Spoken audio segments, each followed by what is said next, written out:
It's like I'm the last of the real. Yeah, I was very intelligent in school as well. Like, I used Really? To, yeah, really. What you say really like that for? That was a bit mad. I said, damn. Damn.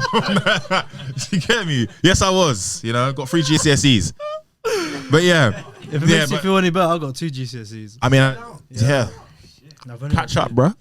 No, be on my level. Go on my level. We got 3. Yeah, I was one of those kids that like my teachers always would say you're around the wrong crowd. Yeah. If you applied yourself, you'd be so on and so forth, and they weren't even lying. Credit to them, they weren't lying. I have certain teachers I never forget, like a teacher called Mr. Hanlon. Very like, I won't say aggressive, but he wasn't here for jokes. You know what I'm trying to say? Yeah. And I'll never forget, like he said, stay after the lesson, and he was just like, look, you hang around with these guys a bit longer, you're going to become like them as well. And, you know, your education's going to suffer. You're a very bright kid. Don't let these influences influence you. And they did. But if I didn't go through what I went through, I wouldn't be here. So I'm not mad at the decisions I made. Yeah. It taught me a lot about myself. But yeah, school, bro. I'm around a lot of people that are just like me, bro. A lot of my friendship circles are funny people. So imagine having all of us in a class, bro. It's only one way it's going to go. But yeah, I learned a lot as well, so it wasn't like it didn't go. You know, I learned how to read. Why? You know, I can read, I can speak. I think. You know. What was Parents' Evening like for you? Parents' Evening is maybe the closest thing that I could think to Judgment Day. So yeah. Because imagine putting in mad work on the school streets, and then your teacher tells your parents everything, and you're just looking at them like, please. Don't give me the Stone Cold Stunner again. Please. Don't choke slam me, mum, today. Yeah. But it was just disappointment because it's like, it started off year 7. Oh, he's very, very bright. But, you know, it's always year 7. That's when he started really well. A little bit of talking here and there, but he's really good. Right, yeah. Year 8. No, he's doing really, really well. But the talking's just a bit too much now and it's hanging around. Year 9. Okay, we got a problem. Look, we need to implement some plans. Year 10. I don't think my parents came to Parents' Evening anymore. It was just a thing of sending a letter to say, yeah, he's. Then the 11 was love and guidance. Just, it's been great. We wish you well. Yeah, we wish you well. Well, actually, maybe we don't wish you well, but just get out. Yeah, leave your blazer here as well.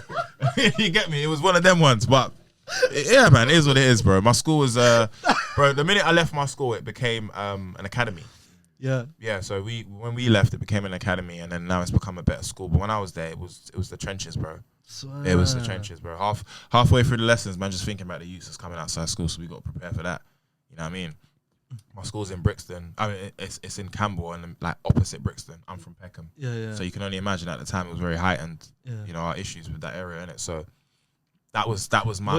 Were you one of those Donnies, that you're calling sick to school, but then you'll come after school and hang about? No. I loved school, bro. Yeah. School was a vibe. Bro, my school was a vibe, bro. I think my attendance in school was very, very high at all times. I just wasn't attending mentally. That's what it was. Like, physically, I'm there. I'm a zombie. But mentally, I'm still at Saturday we was at Shubs. You know what I'm trying to say? I'm still playing FIFA at home in the morning. Like, that's where I was in school. And I just think maybe when I was growing up, the education system didn't tailor really to kids that maybe had like ADHD or maybe wasn't able to understand certain things. Like, obviously I make jokes about how I grew up, but I also feel like I maybe had dyslexia or maybe I didn't. I was a more physical learner rather than, you know, someone writing something down for me to read or something.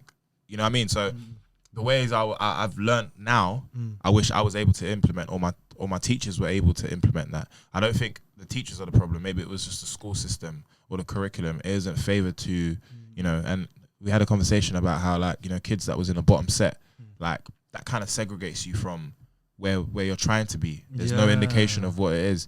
And I remember, like, I was in a bottom set for science, not because I was bad, just because man's so dumb when it comes to science. Yeah, that was me as well. Yeah, you know what I mean? Set in science. But then I didn't have it. It was like the way I was getting taught there, I felt dumb. I felt very stupid in comparison to like when I was in top set or second set. And they talk to you like so differently and they teach you so differently. Hydrogen. H2O. Wow. Like, it's just loud. Like, you get me? So it's like the lesson's all done. Man just learned 5 words. They get me, and then man just in the class like, you know what I'm trying to say, bro? So it's like, bro, them classes, and then when you go to the other classes, everyone's like, oh, science, Bunsen burner. Like, you know what I'm trying to say? It's like, it's different. It's like, oh, we just dissected the frog, the intestines.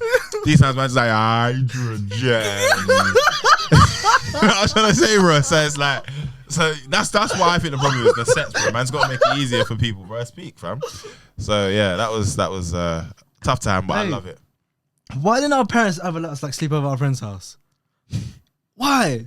What was going on? Did you see how I moved? I thought my parents was here. Just reminded me, bro. I'll never forget. Yeah, bro. You know what it is? It's like me as a father now. Yeah. Yeah. I can walk into your crib and automatically know your son's 4 and he smokes cigs. I can tell. There's just an aura of like, as parents, you know when this is a home, or if random people just walk in, or like, you know what I'm trying to say, what's this could be a little bando here, or you know what I'm trying to say, it smells too much potent like weed here, or someone's hands are a bit orange, there's budge here. You know what I'm trying to say? Like there's certain things that parents can see that we as kids can't see. You know what I'm trying to say? Like, why is this house so messy all the time? You know what I'm trying to say? Why is this kid just swore at the mum or swore at the dad, or you know what I mean? There's little things that I'm not saying every house is like that, but you can see that and be like, I don't want my kid here. I remember like I stayed at my friend's house, the one house that I stayed at throughout my whole maybe childhood, yeah. We came back from Discovery Planet, which is in Bermondsey, yeah. It was like a little toy place, kind of like a Gambardo's, but for people that's a bit older. Yeah. So we get back to his house now. All the parents are picking up their kids, or some parents are dropping stuff for them to stay. So I've said to my dad, I'm like, oh dad, can I stay? And the look he gave me was like, he goes, no, we've got somewhere to go tomorrow. And I was like, no, we don't, dad. Like, no, I want to stay. I want to stay. Like, everyone here's staying. And I made it a thing. So he said, yeah, okay, you can, because all the parents were there, innit? I knew that my days was numbered. So I said, let me just celebrate this day. We had a great night. We watched wrestling and all of that stuff. My dad was there at 9 o'clock in the morning to pick me up. I live not too far. I live like a 2-minute walk. That 2-minute walk, yeah, the things he was basically telling me, you will never stay in another house again. What did I tell you? Huh? Why are you staying in them? All I could hear was he couldn't even finish his words, innit? Yeah. So only when I got older I understood why. Yeah. But at the time I was like, bro, it's myth. Then my cousin's house, I remember like we was cool with the cousins, so I could go and stay there all the time. But there's certain times I was taking a piss. I've been there 3 Saturdays. And I remember like we used to go to my cousin and be like, listen, ask your mum if I can stay, but you tell your mum. Don't say I asked you. You just tell her. Let him stay. I'll look after him. Don't worry. Yeah. Then I'll just be like, oh, dad, we going, yeah? Okay, cool. Then the mum will come out of nowhere and be like, oh, can he stay? No, don't worry. And I'll look at my dad, and my dad will be like, I'm like, no, it's not me. Look, it's her. It's not me. Wink. You know what I mean? So it happens, but I don't blame my parents for not making me stay at bare people's houses. Innit? Yeah. You can pick up tricks that you don't do at your house. There's little things that, you know, you just want to just prepare your kids for by yourself rather than them learning it. You know what I mean? So, yeah. You've been listening to The Last of the Real podcast. Catch all the episodes on Apple Podcasts, Spotify, SoundCloud and YouTube.